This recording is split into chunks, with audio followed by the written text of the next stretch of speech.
Ladies and gentlemen, it is my deep honor and yet my respect to introduce to you from all the way from Harlan County, Kentucky, Racin Mason Dixon!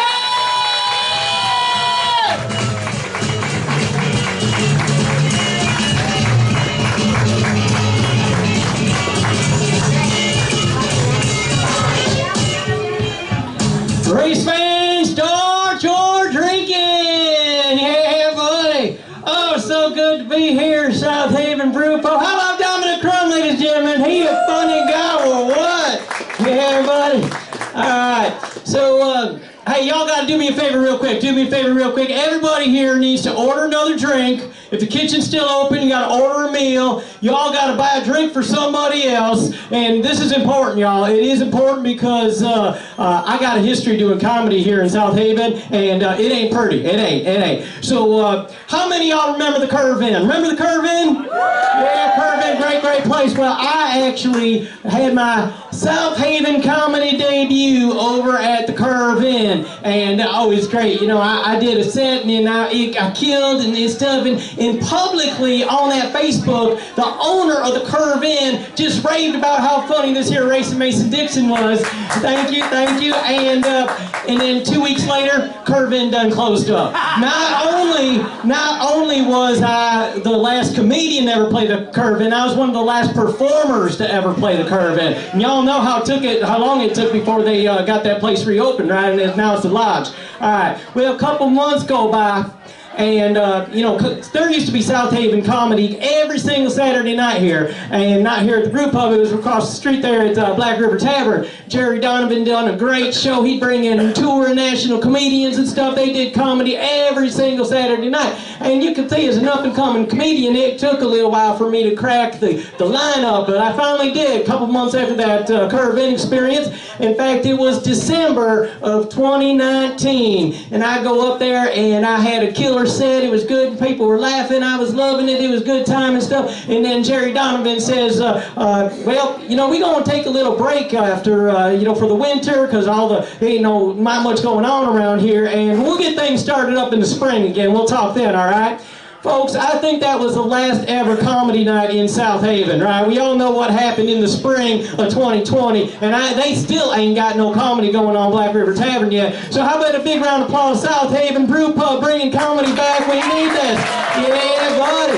Yeah, and man, it's good stuff. So, thank you, but that's why it's important. You know, I don't know if I'm like a jinx or something, but we got to make this like the best night ever that South Haven Brew Pub ever had. So start buying drinks for everybody. Let's have this a real good time. We're going to have us a hootenanny tonight, y'all. We got Grandpappy and the Doodle Daddle Doograss Band coming up, and I am so excited because I get to sit in with Grandpappy tonight. Man, I grew up doing spoons, wash tub, washboard. I've done it all on my mom's front porch near the Kingdom Come State Park in Harlan County, Kentucky there, and it's so great to meet up with Grandpappy. I said, man, this makes me homesick, this great music and stuff, and we gonna have us a good time. So don't go nowhere. In fact, you probably tell your friends, come on down to South Haven Brew Pub. We gonna have us a hootenanny tonight.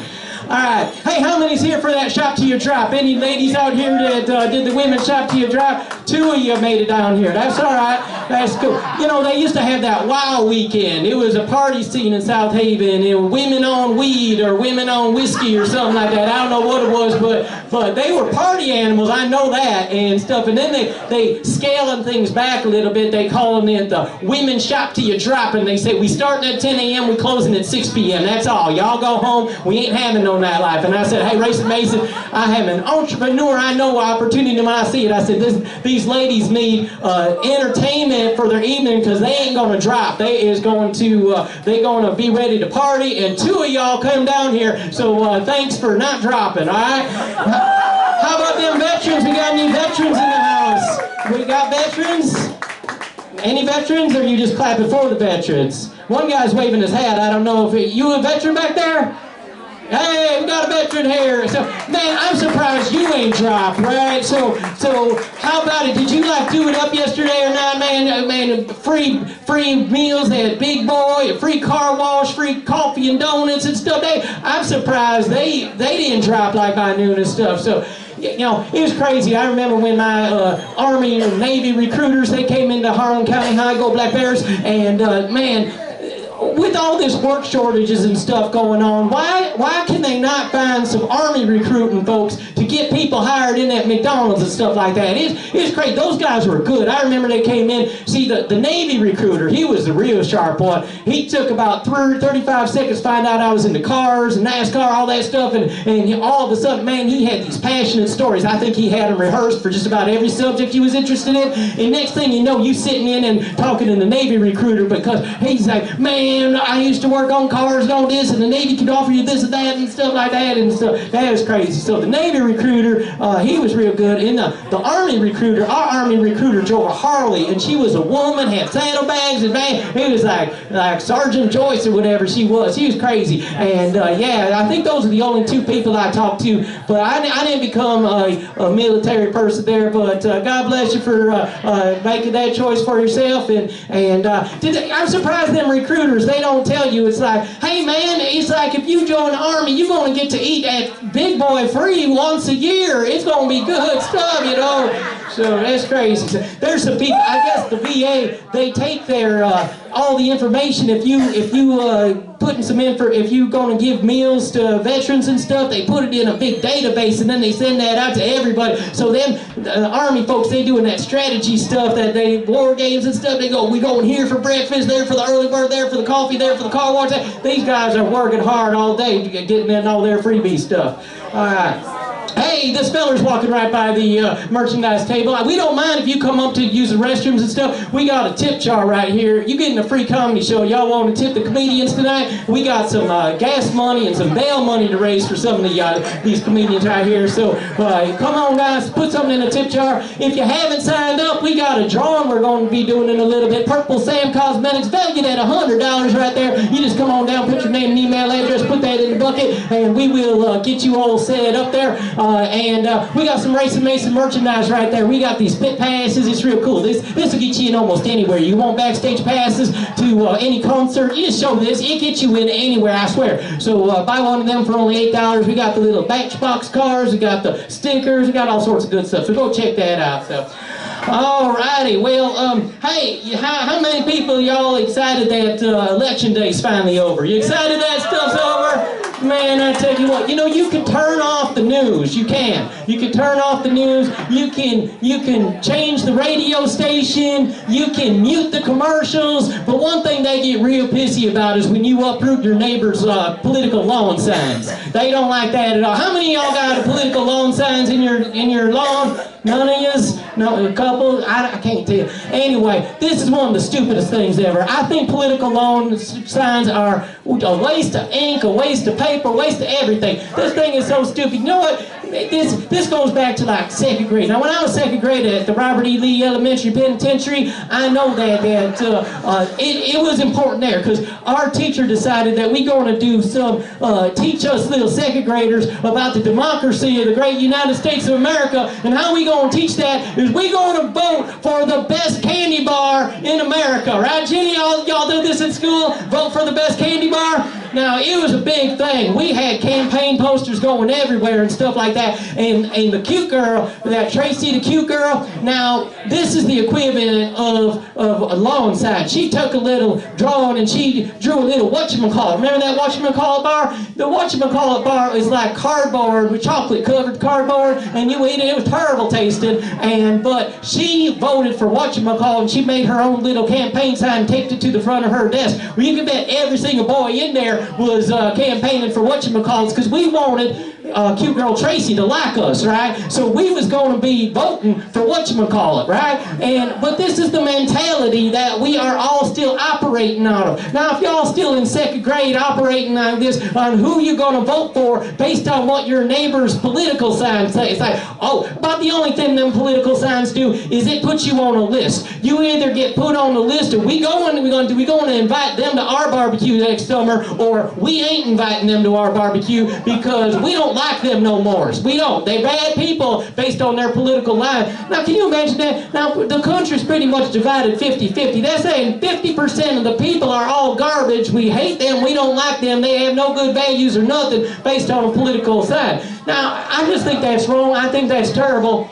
And I think the political, but this goes in the hand, because when you go to vote, you operating out of that second grade mentality, because not only are you voting to be put on you want to be put on that barbecue list, go to your neighbor's barbecue, well, you also, they're going to reward you like they did in second grade too, because when you did good on your spelling test, what did the teacher give you? A sticker, right? What do you get when you vote?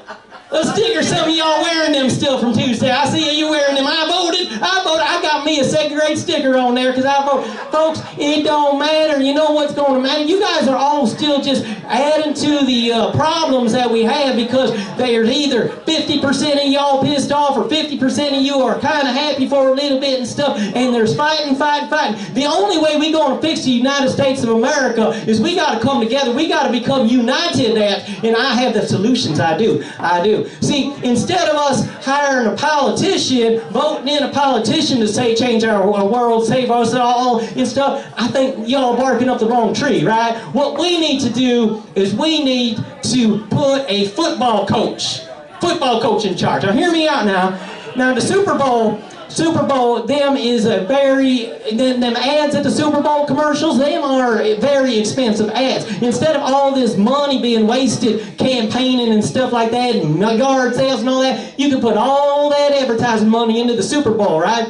And this is what I think. The football coach who wins the Super Bowl, if he can unite 50 egomaniac, millionaire football players, and he can unite them all to one common goal of winning the Super Bowl, winning the best football game there is, and that there is a talented fella right there. Because you got these guys out of college, they making tons of money for the first time, they got women chasing them, all that, so they is like in heat, right? They just going prowling and stuff, but this football coach, he talks to them about discipline and commitment, this and that and stuff. Next thing you know, they hoisting the Super Bowl, and they united for one cause. You want to be running this country for 4 years? I say you win that Super Bowl 4 years in a row. That's just my idea. I think it'll work. You just try it out, all right? So, woo! God bless Harlan County, Kentucky, and the finest moonshine. They can't make moonshine here, but I hope you try the beers here at the South Haven Brew Pub. What's your favorite beer here at South Haven Brew Pub? Has it got a good name? Redneck Yacht Club. Redneck Yacht Club. It's called the Redneck Yacht Club? Really? They got one? That's cool. So, oh man. What? So the other day I was at the, taking a leak at the, what's so funny about that? I was at the Burger King and taking a leak in the urinal right there, and how about that weather we had? Thursday, man, it was warming up, even the bugs came out, I tell you what, and it was crazy, right? So I'm sitting there, and I was standing actually at the urinal, and I look over, and just about eye level to me was a fly.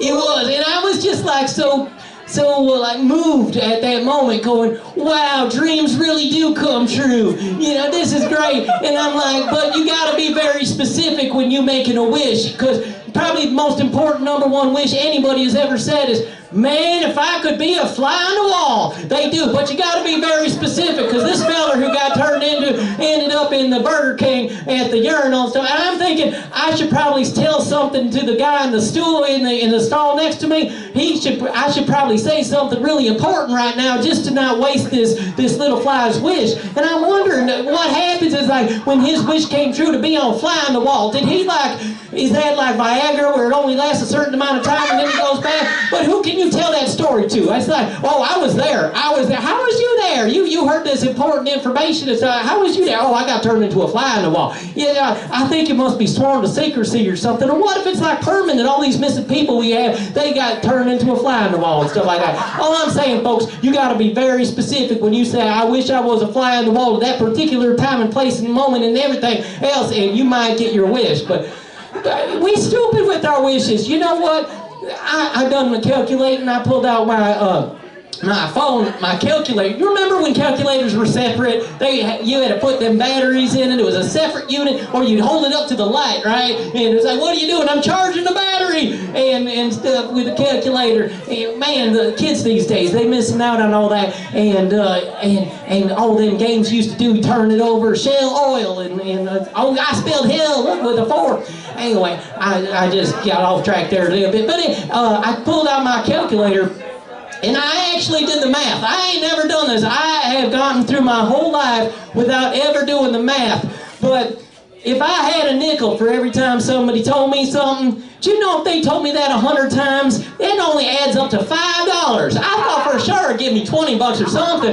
It's like, why do we say that? If I had a nickel for every time I heard that, I hear that all the time. With a name like Mason Dixon, people go, oh, you named Mason Dixon because you're from the South. And it's like if I had a nickel for every time I heard that, I'd probably have $5 right now. It's just wrong. We have to increase our wishes. I had $1 million, you know. Anyway, and just in case any of you wondering, I ain't named after the Mason Dixon line. That's somewhere over in Delaware's and in Maryland or something like that. Anyways, I'm from Kentucky. I'm actually named after Mason Jar. Where I come from, it's either coal mining or moonshine, and so I do not judge. And my family, they opted for moonshine, and that's what I grew up with. I'm named after the property of my family business. My daddy, though, he wanted to name me. He wanted to name me after my granddaddy, and that was Dickie Dixon. He was dirt track champion 1949 Union Valley Speedway. And my mom, she's a traditionalist, and she says, no, if we gonna name him Dickie Dixon, real name gonna have to be Richard Dixon, and we ain't gonna name my son anything that's gonna sound like a corrupt politician. So instead they named me after a corrupt business practice they all do. But hey, God bless him, and here's the moonshine. Yeah, buddy. Alright, so let's see. Y'all ready for winter? It's coming, ain't it? Man, yesterday it was like, what, 50, 60 degrees, and then next thing you know, it got down cold right there. It was down and snowing, 30, 40 degrees and stuff like that. Well, how about any of you live out in the country? Any of y'all live in the country? A couple of you live in the country. You got your mailbox fence put up yet?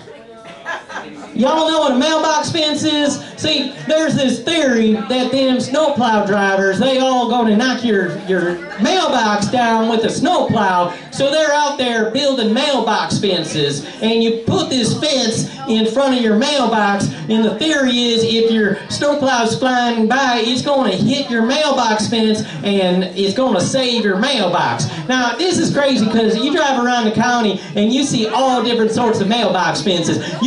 It's kind of like that Three Little Pigs. Remember that Three Little Pigs? You got that, the first one, he make his house out of hay, and then, that blew down. The second one made it out of sticks, and the third one, he made it out of bricks, right? Well, you drive around the county, and you can find mailbox fences of just about every equivalent to the Three Little Pigs. Because you got these guys that they don't want to miss their morning TV shows, their game show network or their soap operas or whatever, and they go out there and they pound a couple steaks in front of their mailbox, and then they put a pallet. They just throw that pallet right over there, and it kind of wavers in the wind and stuff like that. They think that's going to save their mailbox. That's kind of like the equivalent of the Three Little Pig with the hay, right? And then there's some others that put a little more work into it, and they might, pound in the wood stake a little bit more. They might even paint it up and stuff. But then they got others that just go all out. They spending like $75, $80 on lumber and signs and paint and reflectors, everything like that, all to save a $10 mailbox